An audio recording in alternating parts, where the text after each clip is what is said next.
today on the podcast, I have Rich Mulholland. Rich is an amazing speaker. He is an author of multiple books. We're going to talk about his book in a little bit. And he runs a company called Missing Link, which helps people to do just this, to stand out. Welcome to the podcast, Rich. Thanks so much, Ross. I feel like you're doing me a favor by saying that I run Missing Link. I own Missing Link, but it's definitely Sam that runs it. Yes, but I mean, I think it's interesting to see all your different pieces that have come together to make this thing. You know, you started, I think Missing Link was a large portion of your working career, but now you spend a lot of your time as a thought leader, skiing, writing books, sharing thoughts. I think that consumes a lot of your time. And now you've also started a new company exploring how companies can use AI and being a fractional AI piece. So I think this is all the interesting parts of that. I mean, I guess it comes to the topic of today is there a role for personal branding in the world of AI? And you've got very strong ideas around what a brand is, let alone a personal brand. Do you want to talk a little bit about what you think a brand is? Yeah, so I feel like a brand is a place marker we use when we don't know who we're referring to. So I feel like if somebody says the Standard Bank brand, it's an anathema. Like, that's the most stupid thing I've ever heard of. Just say Standard Bank. Right? It's unnecessary because my opinion on Standard Bank is the Standard Bank brand in accordance to me. So a brand is a corner of real estate that other people own about you, or that you own in somebody else's brain. Sorry. Your thoughts on Missing Link, whatever you think about Missing Link is the Missing Link brand to you. So it's your opinion. It's the collective opinions. In fact, it's not even true. It is the individual opinions, because everybody's brand feeling of a company is their truth. So it's not even collective. It's not like more people think that you're nice and some people think you're an asshole. It's a case of to one person you are an asshole, to another person you are nice. And so we use the word brand when we need something to discuss at a level that is an abstraction. But everywhere else, we should just use the company name. If I'm talking about my opinions about Google or Yahoo, my opinions about the Google brand and my opinions about Google, in my mind, should never be separate.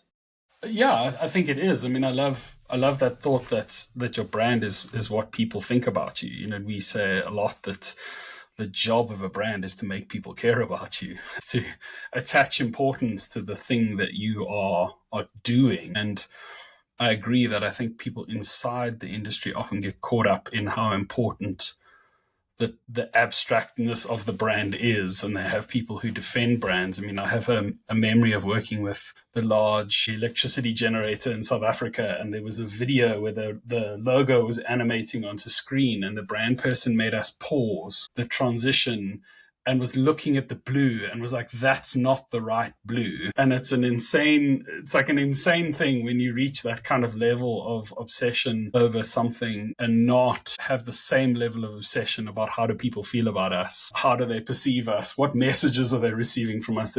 There's almost too much focus on the visual or the color or the things that feel controllable, and not enough on what do people actually think inside their head about us, which is I think much more powerful, much more useful, much more impactful if that's what you're trying to do. Yeah, I feel like people conflate the terms brand and corporate identity incorrectly. They'll talk about a new brand relaunch. Oh, here's a new brand relaunch.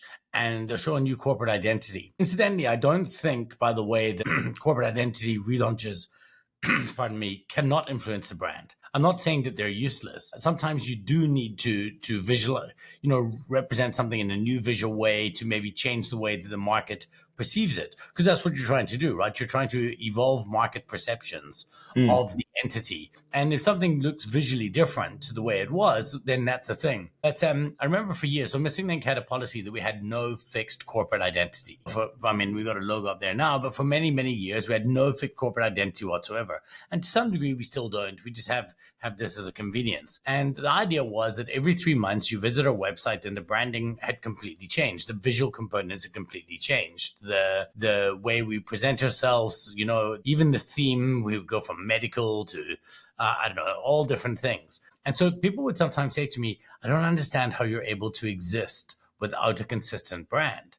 And I would always argue with them is we have an unbelievably consistent brand. We just don't have a consistent corporate identity. Mm, Our brand was the story that we told about us. Our brand was the fact that we did things a bit differently, that we were visually incongruous, all of these elements that we would change the way we fit to the project. And I believe that when they would debate me, I would say, but look how much press my organization's getting and look how little press your organization's getting. Now, for a very, very small little company that has no brand, we seem to be doing a really good job of branding. mm, And it would always stump them a little bit because we were very, very spoken about, but we had zero fixed corporate identity. Now, I don't think that's necessarily a strategy that most people could use.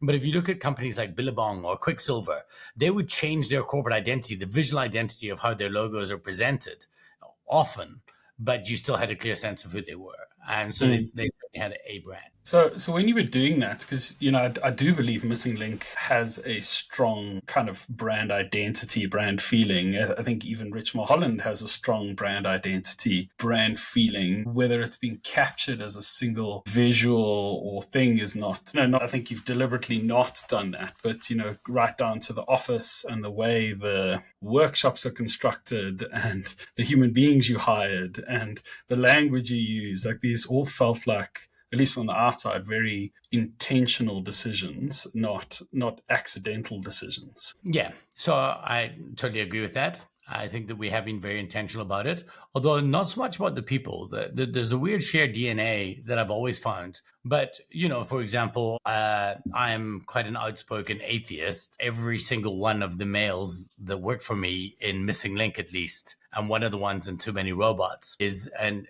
evangelical Christian. I'm a punk rock guy. They are literally preaching to people on weekends.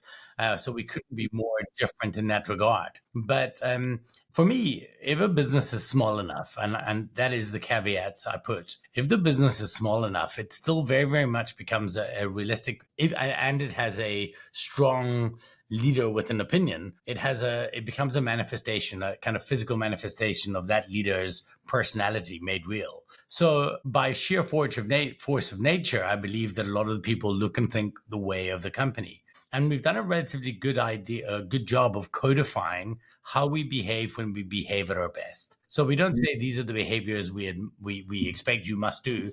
We simply had a reflective look and we said, when we were caught doing our best work, or when we were caught showing up the best we possibly could, what traits did we have in common? And so we listed a set of behaviors around those aspects, and we call them our things. And we recognize that we try and recognize when we catch ourselves doing those. So of course, what you celebrate is replicated. So the company will eventually become a byproduct of what you celebrate a lot, and we celebrate those behaviors. Yeah, I mean, I think there's so much here, but we're not here necessarily to talk about Missing Link in your branding. I kind of want to move into the topic at hand, which is, this idea of relevance. And you've got your new book, Relentless Relevance, and you've got keynotes around that, and you founded this business, Too Many Robots. We talked in our pre-call around, relevance in this age that we're at, where so many people are firstly getting pressure and are being sold this idea of personal brand and building yourself into a brand as an asset, as an employee, but even as a business leader. Like, each individual needs their own kind of brand. And then you combine that with this explosion of kind of tools that allow people to be much more exponential in production of thoughts, of visuals, of videos, of things. So now there's all this AI kind of around, allowing people who would have written on LinkedIn once every 2 years to be posting 16 times a day with a fair amount of ease. Like, how do you think about relevance in this time as human beings are kind of using and embracing these tools and building it into this idea of Ross Drake's the brand or Rich Mulholland the brand? Okay, so let's first agree on a definition of relevance. I think that's a worthwhile element. For me, it's the state of being appropriate to the matter at hand. So how appropriate am I to the things that the world gives a shit about right now? So you could be the world's best at something, but if nobody needs it, that thing anymore, then you're irrelevant, no matter how good you are. So how appropriate are you to the matter at hand? Now, I think, humans need to evolve and businesses need to evolve to make sure that we are appropriate to those things. And I think if we don't evolve, we will become irrelevant. I think that to argue that the easy way to solve for AI is just to use it, those who use AI will put out, the people who don't out of business, is nonsensical. So I think we have to, that whole thing, you won't be put out of business by an AI, but by a person using AI. That's like saying the same thing about computers, 30 years ago. We all use computers now, though, so everyone will use these tools. So I think what we need to do is we need to work out how do we stand apart in a world of AI. Now, this is funny. Missing Link, when one of our cheeky taglines in all of those years, way back when, was any asshole could put together a presentation. We're in business because so many do. And this is kind of true with, any idiot can write an AI piece, an article on LinkedIn using AI. We're in business because so many do. That's the kind of point of view that I have at the moment, is in a world in which everybody can do something, what will happen is everybody will be able to do that thing at a certain level. The people who figure out how to do it at a different level will win, because all that's happened is the tide has risen.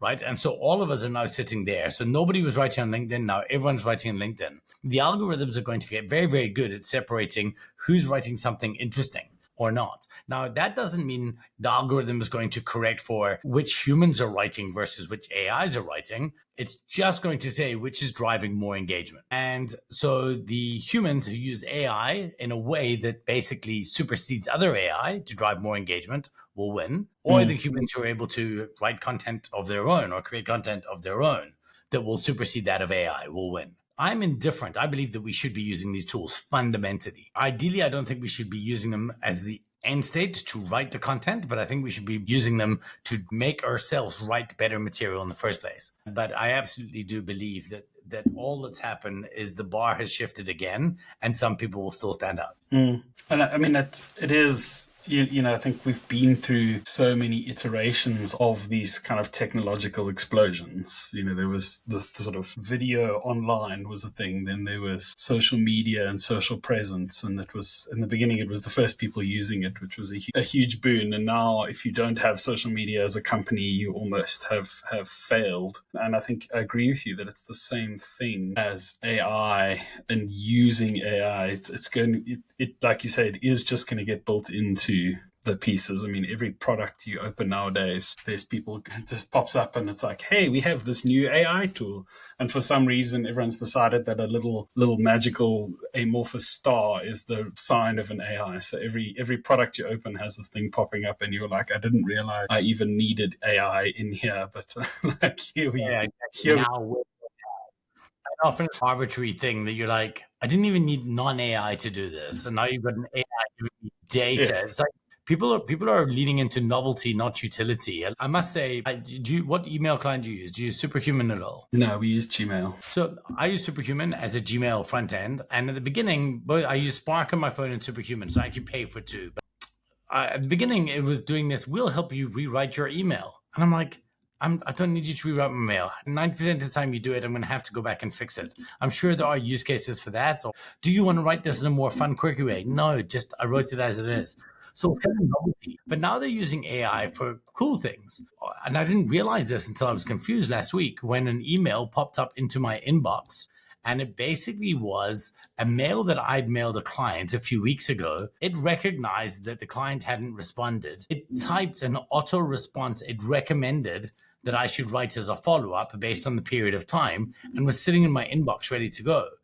And I was like, oh, I forgot to follow up with this client altogether. Now an AI has basically said, hey, listen, this is a reasonable amount of time. You should have reached out to that person. Here's what you should possibly say to them. And now I just kind of click it, write my own reply. But actually, their timing and utility value of you should probably get back to this person. They ignored you, and, it's worth following up on. That's a functional use. So early on, everybody goes with the novelty use because they have to have something. And then through that later, they find the utility use. So how do you think personal brand or people are going to kind of show up in this space? Do you think it's going to follow that thing. I mean, one of my favorite interviews was with Trent Reznor, where someone was like, this sort of advent of digital music production. They were like, what does this mean that everyone can now produce music? He was like, yes, but not everyone's going to produce good music. So it's that same thing. How do you see personal brand or personality kind of showing up in this environment that we find ourselves in? So I guess like Trent Reznor, similar to the point about, an idiot can put together a presentation. I believe that we can all present ourselves in a certain way, but we have to be able to present ourselves in an environment like this. So if the content that I put out in the world, the books that I write or the videos I create feel fundamentally different to the conversations I have, the conversations I have will win. That's what will be the lasting impression and opinion about me. And so we can't really fake this as much as we'd like to. Now, I do believe that, we're hop, skip, and jumping away from the fact where I actually get an AI avatar to show up and you don't know if you're really speaking this way. Are you speaking to me or are you speaking to my bot? How do we know that? Is one of my team just doing this? We're using video filters and stuff. And I recognize we're not far away from there. This is why I guess I'm so gung-ho about real life stages. I think for the first time in the world, showing up, having a personal brand where you can, let me go back on that. Remember, if a brand is just a person's opinion about you, a personal brand is just other people's opinions about a human. And what you want to do is to have more people have an opinion about you.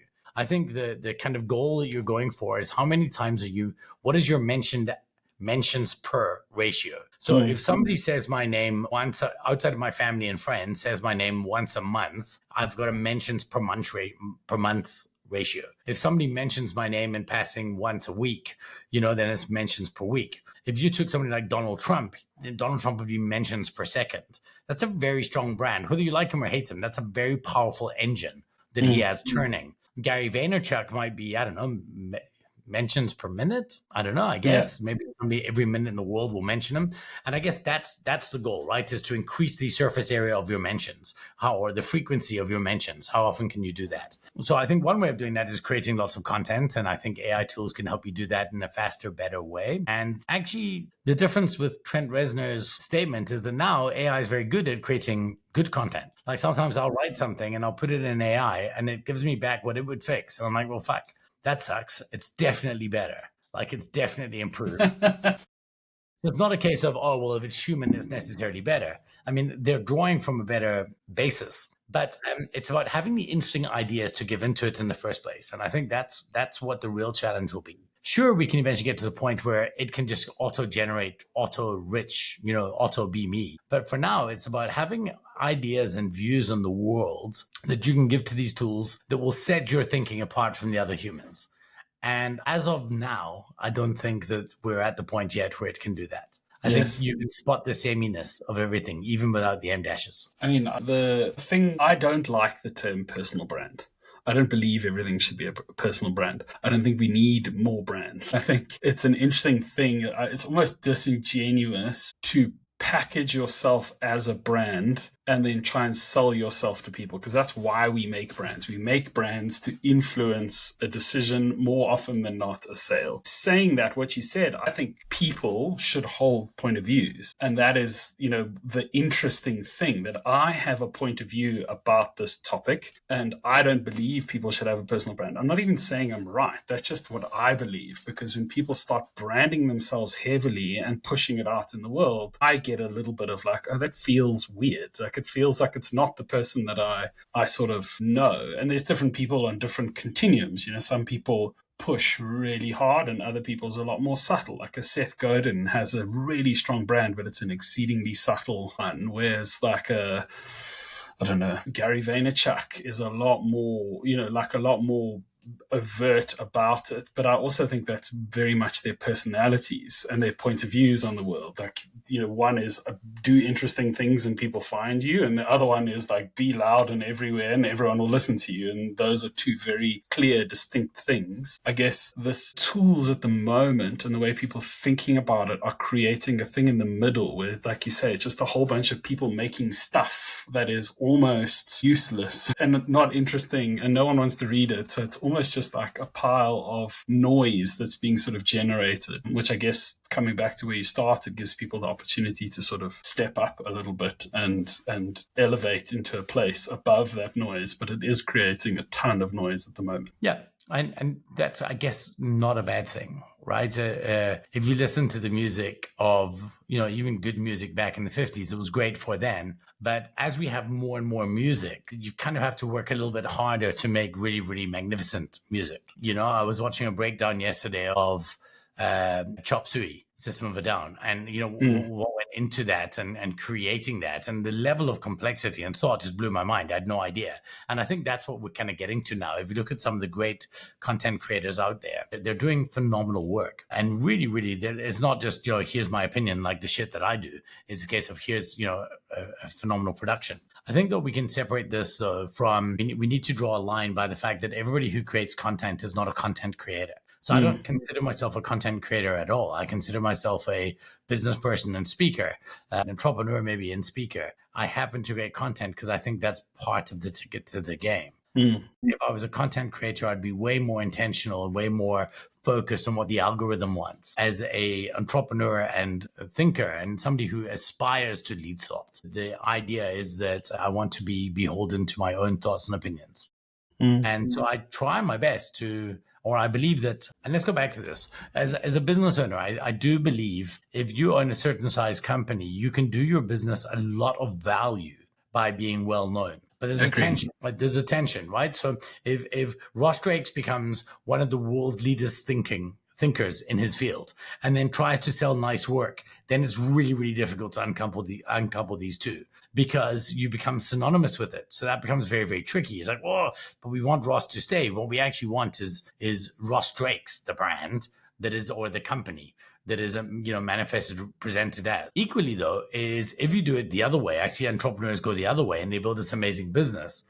Then when they sell it, they don't know what their identity is. They don't know who they are. So there's this kind of weird tension that exists at the moment, an almost term like a business personal branding term that is this coexisting relationship and difference between the brand of the charismatic leader, thought leader, and the brand of the business itself. And we should kind of know where the one starts and the one ends, I would guess. But I don't necessarily think that, when you see people write that thing, the views I express here are mine alone and do not represent the company. Fuck off. You don't get to say that. It's not even enforceable by law. Like if the CEO of Google goes out and says, or Sam Altman, somebody mentioned, if Sam Altman goes out and says something and you hate it, you can't say, listen, that's not OpenAI. It is. It's currently OpenAI. I think it also comes back to how we think about things, So if I think Sam Altman's the company, then when everything he says influences that. And you see people who, Apple's an interesting one, right? Because Apple is an exceptionally strong brand. It's the one that most branding schools will talk about, and people will show you their ads and their copy and their packaging and their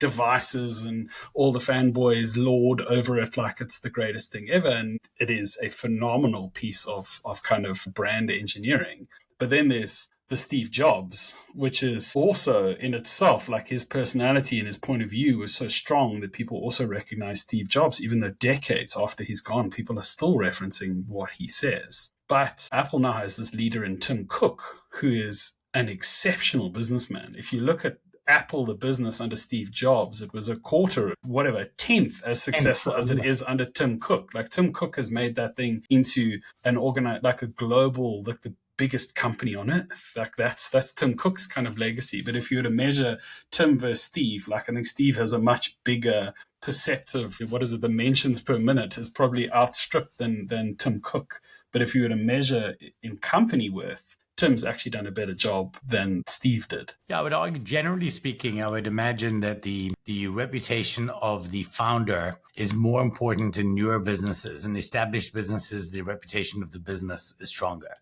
And I was walking past the Tesla the other day when I was in Manchester, and on the back of it, it had a sticker and it said, I bought this before I knew that Elon had lost his mind. And it was basically that, people keying Teslas when they walk past them and damaging them in the last few months because they hate Elon Musk is a direct showcase on how the one can influence the other. But you can't separate the two. Like if you were a deeply liberal person in the United States, it's inconceivable now that you can also own a Tesla. And so it's interesting because that was their like core demographic at the beginning of the it's a very tricky, it's a very weird thing, but we can't step away from it. So because opinions matter, and the opinion of the person on the top will absolutely reflect on the opinion. If I buy this thing, I'm going to give somebody.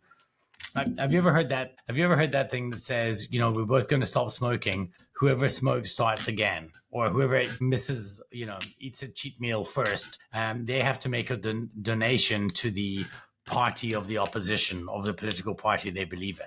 That's been a really, really big motivator. I wouldn't mind making a charitable donation. That makes me feel good. But if you ask me to donate to the charity of, I don't know, I eat a vegan diet. If I had to donate money to some kind of, preservation of carnivore society, then that would make me think differently. And that's technically what people are doing if they buy a Tesla and they disagree with Elon Musk. So in that instance, even though the term personal branding is like a little bit like that, it certainly holds weight and has power.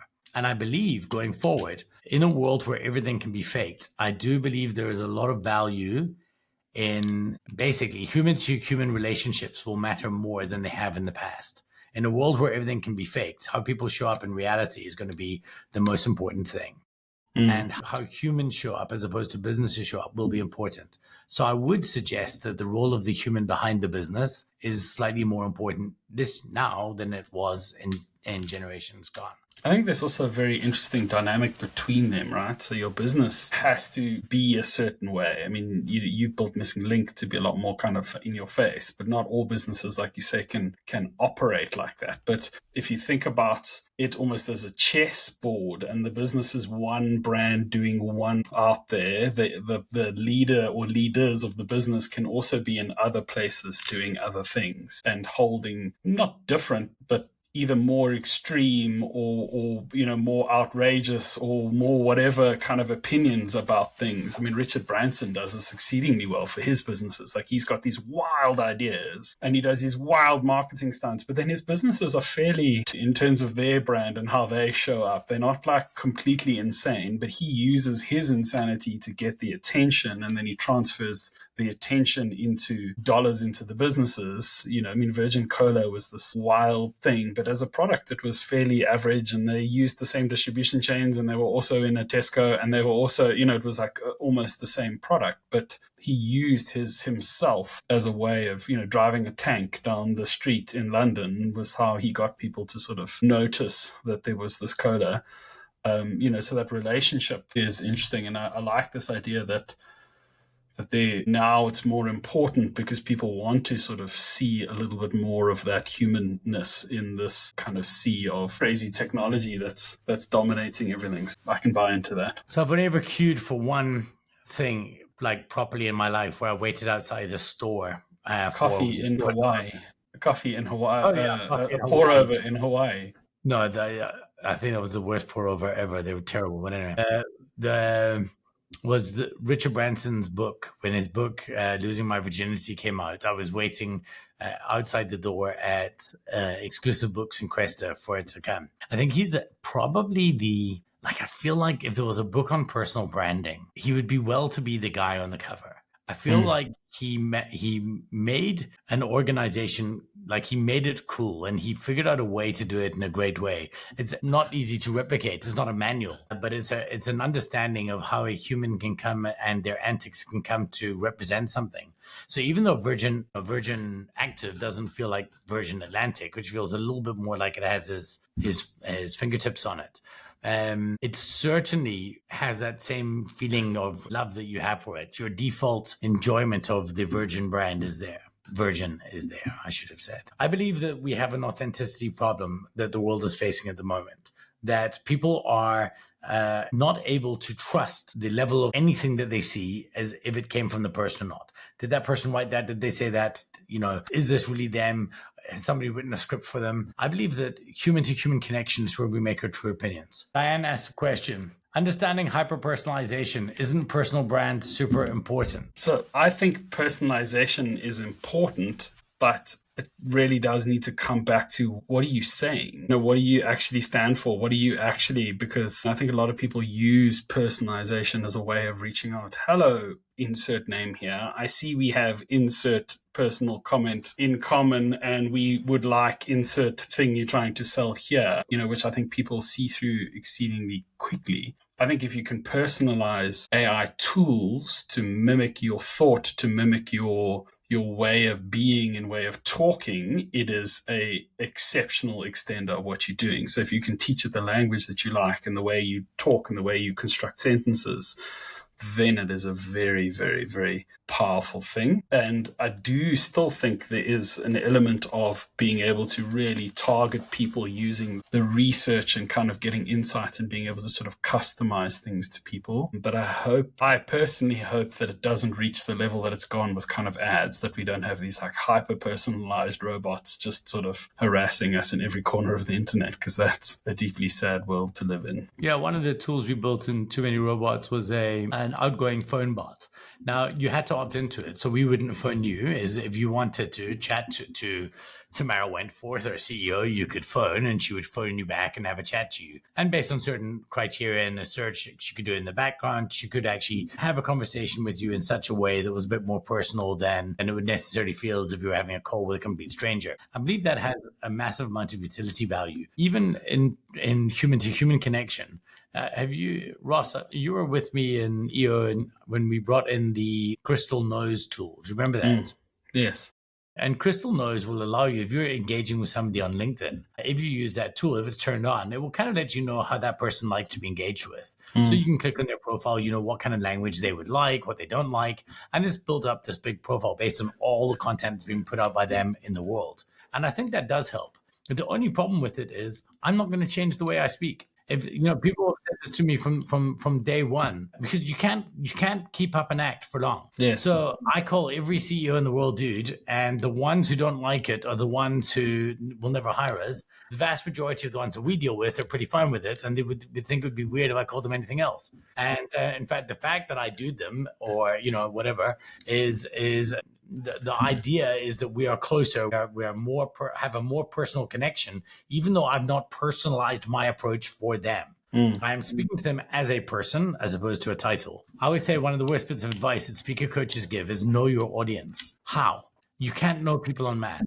And the other problem with this hyper-personalization is what I put out in the world. My public self, is the dinner party version of my private self. So how I show up when I'm at a dinner party and I've got people, and I'm trying to tell them a story and I'm showing this and blah, blah, blah. And that's kind of what I put out in the world, because nobody wants the boring, shitting, farting version of myself that I am normally, that I am with my family. So if a brand was to use everything I put out there to hyper personalize the content towards me in the way that I communicate in small bites, in 3-minute increments to the world, then I would get very, very frustrated, because that's not who I am. That's a part of who I am. And it's the performative part that I have to be when I'm on stage or doing work, because, that's what we have to do. That's what people pay you for. But when you're engaging with most things in your life, you're engaging as the non-dinner party version of yourself. You're engaging with the, faffing around the kitchen, making yourself a sandwich self. And that's a very different person. I'm not saying that humans are disingenuous. I'm saying that we need to understand that we're a range, and most of our decisions are not made in the public range. They're made in the private range. Yes, I think that's spot on. I think there is going to be a huge space for hyper-personalized products based on your behaviors and things like that. So it's not necessarily in the branding world, but the actual things that they're building for you, the individual. I think people are going to go nuts for that stuff. I think it's going to be a huge explosion of opportunities. Yeah, it's going to be amazing. And we'll love it. Like, if you see, how many times have you bought on your Facebook, you've seen a customized t-shirt that's so clearly an ad for a customized t-shirt, dads of, 8-year-olds, blah, blah, blah, blah, ha, ha, ha. And so, they just make content up in real time, and maybe occasionally people will buy it. But I think the challenge The challenge with all this stuff is algorithms are often wrong. And I think they will continue to be wrong for the reason that you said, Rich, is that not everything I say and think and believe shows up in the digital world. And that's the only information that they can use to sort of track me as an individual. And you can say that because if you ever play a game, go to your friend's phone, open their Instagram and hit the search function, and you'll see the content that the algorithm believes that that person wants. That's how the algorithm understands that human being at that time. And it is wild. It is wild to see what they think about you. And then you can then ask the person, does this actually represent what you want? And if they, some of them are going to lie to you and others are not. But it's interesting to see how they perceive you. What are you getting, Rich? Basically, like tattoos, kind of weird, difficult things, and it looks like funny memes, like people falling down and shit. That's what it seems to be, because 90% of my feed is curated by my wife sending me funny shit to watch. So she is skewing what Facebook believes about you. And I guess to sort of close up to what Diane asked is now they are curating and customizing and personalizing based on one very narrow data point that they have on you. And is that customization going to be right is the question. So we are curating. I guess where maybe things like Facebook have an edge is it knows what groups I've joined. It knows that I'm in board game groups and fidgets groups, right? So it is able to do a somewhat better idea of that. But still that I made a big thing years ago, and I talk about it in, I think, 2 of the books, but definitely in Relentless Relevance, is that I ride motorcycles, but I'm not a biker. I play lots of board games. I was at a board game fair in Birmingham last weekend, but I'm not a board gamer. I eat a plant-based diet, but I'm not a vegan.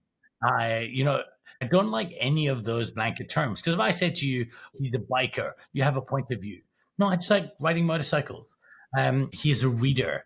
Well, no, I love reading. It's like one of my favorite things in the world to do. But if you drew an archetype of a reader, you have a view. A reader and a biker that is a board gamer, that is a vegan, that does jujitsu, like these are problematic. And so what everything tries to do is tries to take one slice of who you are and personalize that. Now, if you want to sell me, instructional videos for jiu-jitsu, and you know that I'm a blue belt, 1 stripe, then, you can send certain videos. That level of personalization is valuable. But it doesn't do a good job of personalizing for Richard as a whole, because I am not any one of these things. I am the sum total of those, plus everything else: father, uncle, brother, son, husband, all of those other things that I am as well. I mean, do you remember when Paul Jason... a brand, yeah? Remember when Paul Jason remodeled his spa? They went through this deep thing of interviewing all their customers around what they wanted. Yeah, so when they remodeled their spa, they built this huge salad bar and sushi thing and all of this stuff. And do you know what people bought after the remodel? Pies. They bought pies because no one wants to stand in the shop and say, you know what I want to do? You know what I want to buy is I want to buy pies. Like they want to say, oh, I buy salad and low calorie dressing. And our digital personas are not too dissimilar. We're all presenting what we believe is our best version of self. And we're filtering it through our lens of bias and our lens of how our identity and what opportunities we're seeking online. And this is what these models are sort of perceiving of us. They're not seeing all of the pie eating behind it. We are boring people. We're all boring. And in fact, if you're not boring, you're losing at life, right? Life is being comfortable, being boring. When you're able to be yourself as long as you can, the more you're able to be absolutely yourself, the better you are. The more you're able to show up as a boring version of yourself, the better your life will be. But we don't. We show up as this exciting version of ourselves. What you want to do is close the gap between the two as much as possible. The one lucky thing I am is deeply, deeply curious. Like if I had one thing, is like I'm just genuinely very, very inquisitive. And I challenge notions. People think I'm contrarian. I'm not contrarian. It's just I don't like my opinions being fed to me. So if somebody says something is X, I want to research it and I want to see how much does that hold up. The reason I come across as contrarian, and I guess that's been my personal brand, is that I don't bother sharing shared views on things. So if I agree with you about something fundamentally, and everybody in the world agrees with X, then I'm not going to make content on it and a video on it. Nobody needs to read another article on, find your why. You got to find your why, and are you living to your true why? First off, like, I think it's a terrible idea. I think you don't have to find your why. It's the biggest load of fucking grift shit I've ever heard in my entire life. More power to Simon Sinek for coming up with it. Absolutely amazing.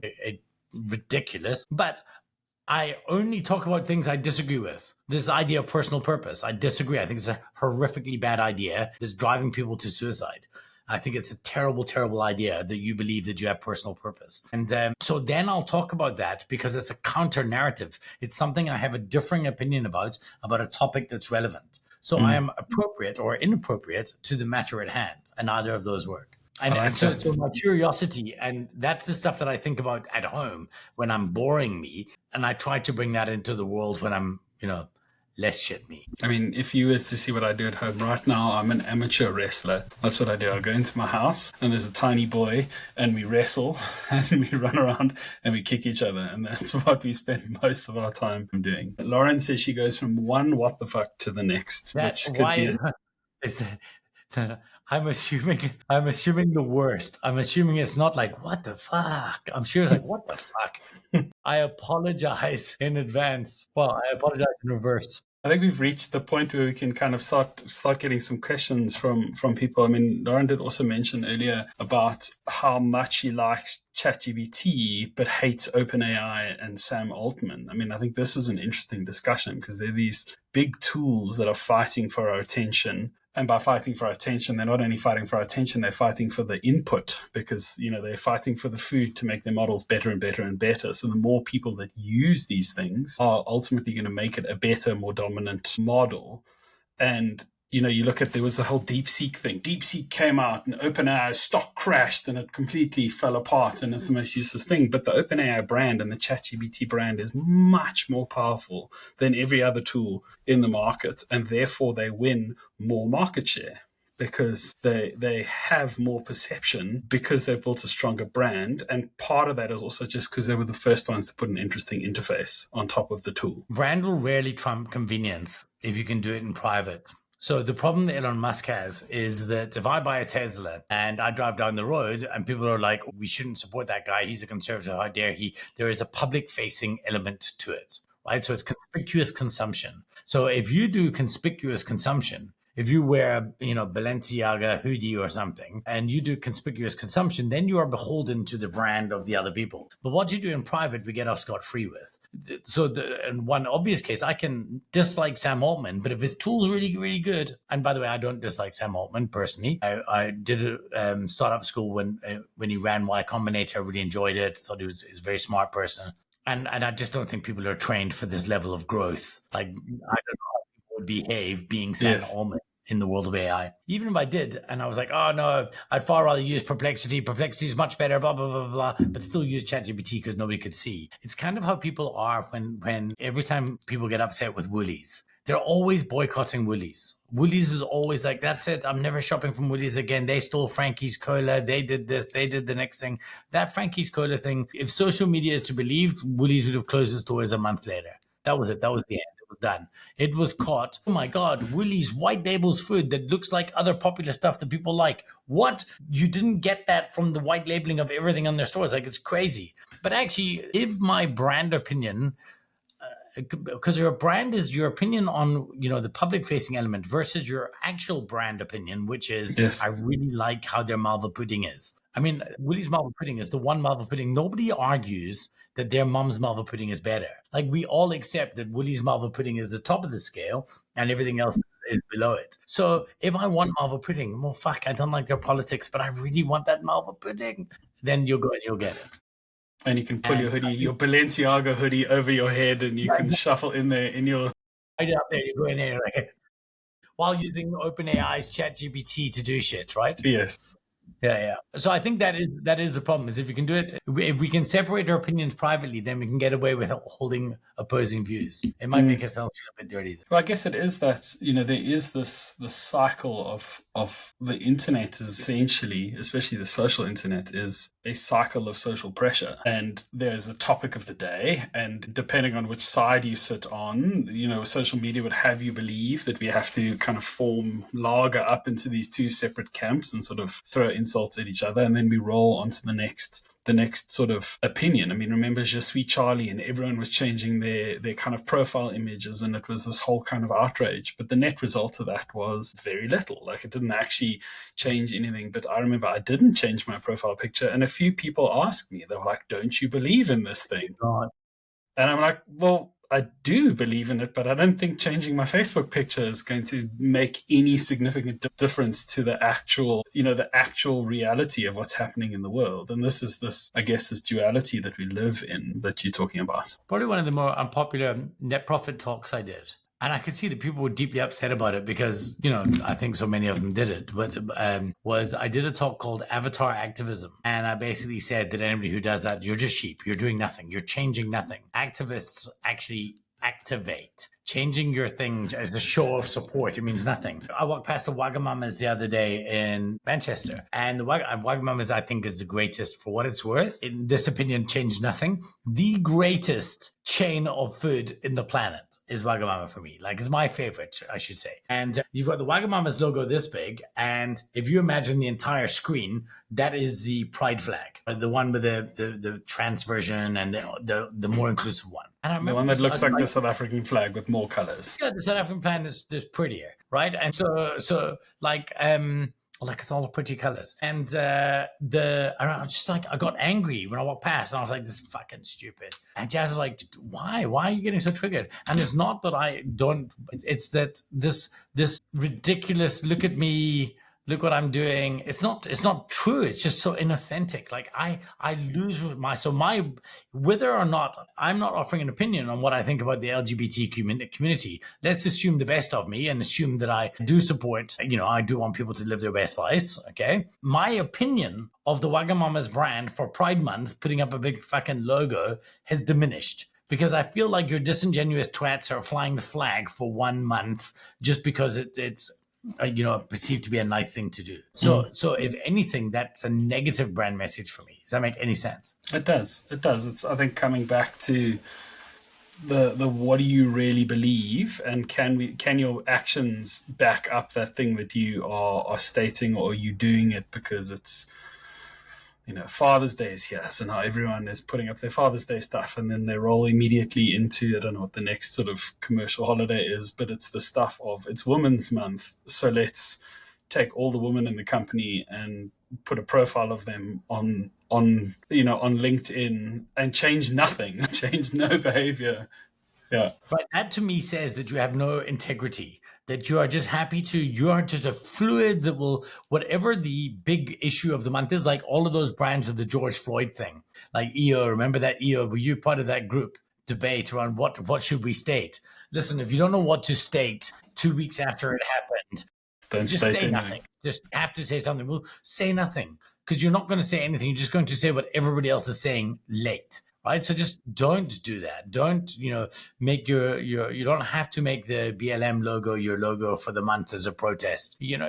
So these flip-floppy elements, they show a complete lack of courage for me. I would far more respect them Wagamamas if they made that their logo permanently. Like that, we want to permanently stand for this. But if you're doing it for 1 month every year, I have no respect. And I think this brings me back to, maybe because I know we're running out of time, to close off where we started on the personal branding thing, is that it is about being brave enough. I think if you want to stand out in the world today, that's a surefire way not to.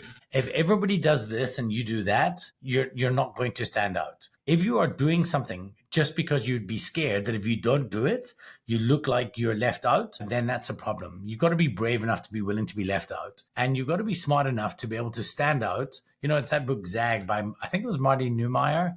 But if the whole world is zigging, be willing to zag. And that's not to say that, if everybody is doing something for Pride Month, you need to be counter narrative. It means you don't necessarily need to do that for that month. And you should be sure enough about who you are and what you say generally to represent yourself consistently to some degree. It can be inconsistent ideas presented consistently, which I think is a good thing. It is. I guess it's, we live in this time that automation, AI, all of these tools is going to make the volume of ideas that have come from a human or not kind of increase, and this sort of pressure will also increase. And I guess, the way I think about it is, if you want to be if you want to be noticed, if you want to be, if you're trying to attain that attention, what's it, mentions per minute, you need to embrace yourself a bit more and be a little bit more bold with yourself, because that is literally the only thing that you can hold on to, that people will be able to discern a difference between you and somebody else, and it is that thing, like you're saying, like, if I believe this and everybody else is standing over there, I'm going to stand over here, because this is ultimately what I believe, or my opinion on something, and I can show up with that proudly, as opposed to just following along. Yeah. And I think that's what we should be, that's where we should get to. That's what we should be trying to land on. And one other thought is an extrapolation would be mentioned, what people want in that last sentence. I think we might get to a point pretty soon where what people want will matter less than what the algorithms want.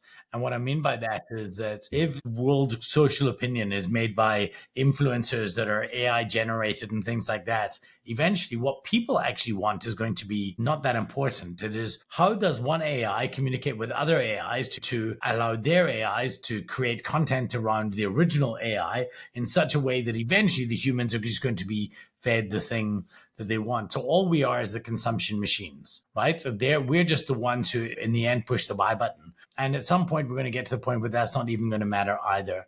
You'll be able to choose and we will be left with this weird illusion of choice, but actually everything's happening in the background. And at that point, human to human authenticity won't matter as much as we think it will in any time other than this kind of connection. Or in the real world, in person, in the room. Yeah. So I think that's a great thought to live on, that we can invest more in the real world, and we must play in the digital world because we have to. And if we're going to take part of in the internet apocalypse, let's do it. But that person to person in the flesh, or even using digital tools, is a much more powerful connection to. Yeah, the number one goal for life must be, everything should stem from being more interesting when you're in the room with the other humans. And if you can be interested and interesting in equal measure, then you're going to be in good shape. Now, people always say you don't have to be interesting, just be interested. That's fine, but you're not going to lead any thought that way. People will like you well enough in the short space, but you need to be both if you want to be known online as well. Great. Thank you very much, Rich. That's it for this week. We'll be back with more business and branding in the next episode. You can subscribe to get every episode. Thank you to Rich for showing up today, and thank you for all the people who gave us the questions and the comments. If you think somebody needs to hear this, please share it or give us a review. 10 More Questions is brought to you by Nice Work. We're dedicated to helping people and businesses make a dent in the world through brands that people actually care about. Thank you very much. And until next one, bye-bye.